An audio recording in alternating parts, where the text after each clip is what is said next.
everybody, I'm Mike, and we are on day 2 of the Pick Six's 10-day college football countdown, where we bring a prediction and quick analysis of some of everybody's favorite college teams to break up that terrible last 2 weeks of football barren airspace. We're going to be continuing the countdown with Colorado.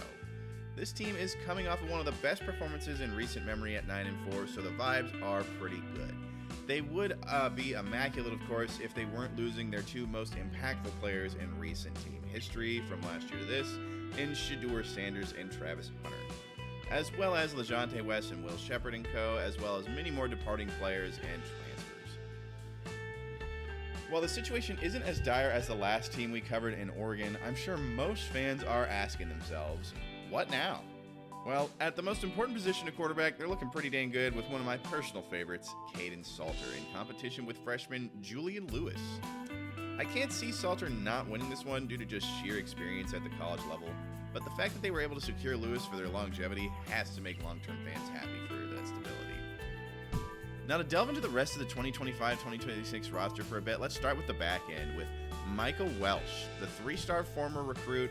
Impressed coaches. I think he's definitely going to be an aggressive downhill running back, just like their running backs coach, Marshall Faulk.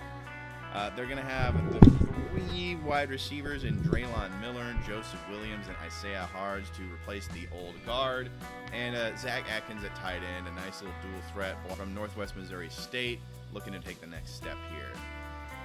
And next at the front 5 that makes it all jive, this unit struggled in 2024, but I think that in 2025, a lot of these guys are going to be the turning point for this team. The left tackle is Jordan Seaton. He's a sophomore. He is a projected returner that is probably going to anchor this line. You have left guard Robert Hill. He is a transfer. He's looking like he's going to be fitting in very well with this team. With center Justin McGill, he's also a transfer from Louisiana Tech. He's got 27 starts in his last 2 seasons. Definitely a significant upgrade over the last center in Cash Cleveland. We got right guard Aki Ogunyobi. He adds depth to the interior line. He's one I'm not sure about because he's an Aggie, of course. Right tackle Philip Houston. He's coming back from injury, so we hope that he looks like he is in form when he gets back. One thing I'd say about this offense is it's very young, a lot of sophomores there.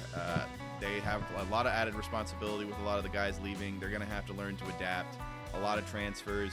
You're going to be trying to work with a lot of moving parts here. Hopefully it works out for them. We're going to get a quick look now at what the confirmed defense of Buffalo is. This unit did an excellent job in 2024, leading the Big 12 in sacks and being the 42nd ranked team overall in points per game allowed. They're going to look to build on this with the added talent they got in the portal and another year under Robert Livingston. This is where the team is going to thrive and look to get over that 6-game hump this year. If they're going to do it, it's going to be because of this unit. Starting out with the line, we have Arden Walker at defensive tackle, returning Jaheim Otis. He is a significant transfer from Alabama, so they're definitely looking good there. Defensive end London Merritt, he is definitely a green high school recruit. He's expected to make an immediate impact, though, so we'll see how that works out, if he does or doesn't. With the 3 linebackers being Martavius French, Kylan Salter, and Reginald Hughes. All of them transfers, all completely new to the program, so we'll see how that goes. And with the secondary, we are to be determined. That is the part that we have not seen emerge exactly from this camp. I'm just going to go into a little bit of guys that we think it might be. And that's going to be guys like Isaiah Harge and Alex Graham. Definitely looking to see Alex Graham step up. That would be really cool. But we shall see how it turns out for this unit. Now let's jump into the game-by-game breakdown. And that's the part where the diehard fans are going to slowly start to hate me. Going into the Week 1 matchup, we have Georgia Tech with veteran quarterback Haynes King.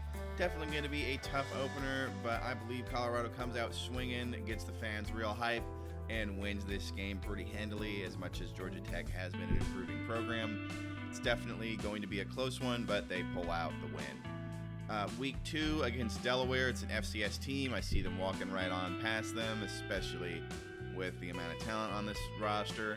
That same goes for against Wyoming.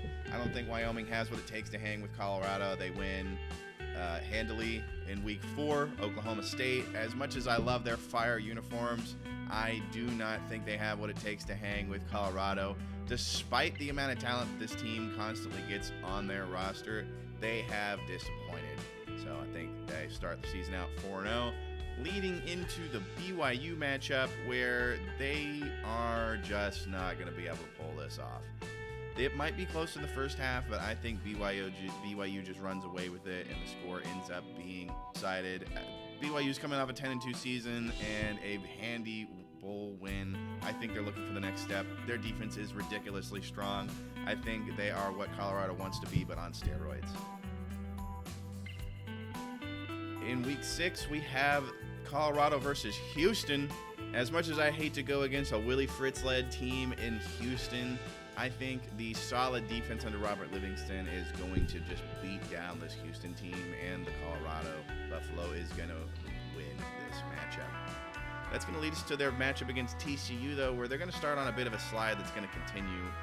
TCU's home field advantage, as well as Josh Hoover being an absolute beast, is going to end in a bit of a shootout. I see them winning probably something like 45-30. Week 8 versus Iowa, I see the Cyclones just absolutely death by 1,000 cuts to this Colorado team. They're a bit more disciplined, and they've been together a little longer. I think they lost less people. I think they're looking pretty dang good.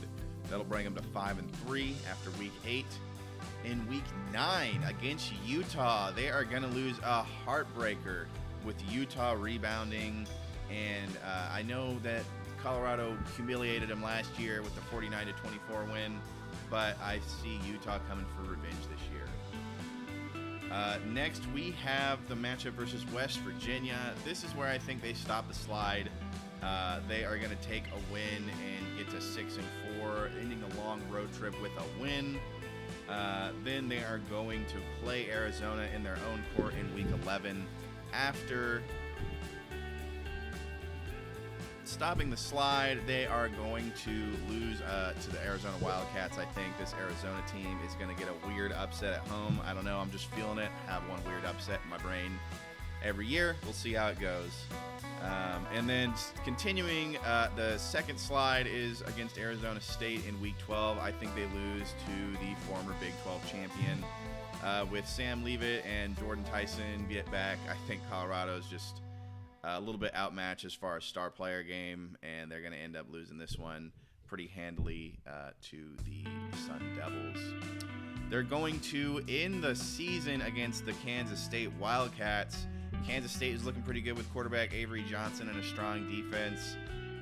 They're definitely looking to be a contender, and if they want to be a contender, they're going to have to beat Colorado. So I see Colorado losing to this Wildcat team. Overall, I don't think this team is going to look bad this year. I think they're going to lose a lot of close games, and they have a lot of tough matchups this year. That's going to lead to them being 6-7 overall and just not doing very good in the conference. They have a conference with a lot of strong teams. They're getting a lot of strong NIL support, and at the end of the day, I think it's just going to lead to a bit of a road bump here, especially if Deion sticks around with this team. I think 2026, 2027 is going to look a lot better. Remove that and have a good year this year. I think this Colorado team is going to be pretty dang good for years to come.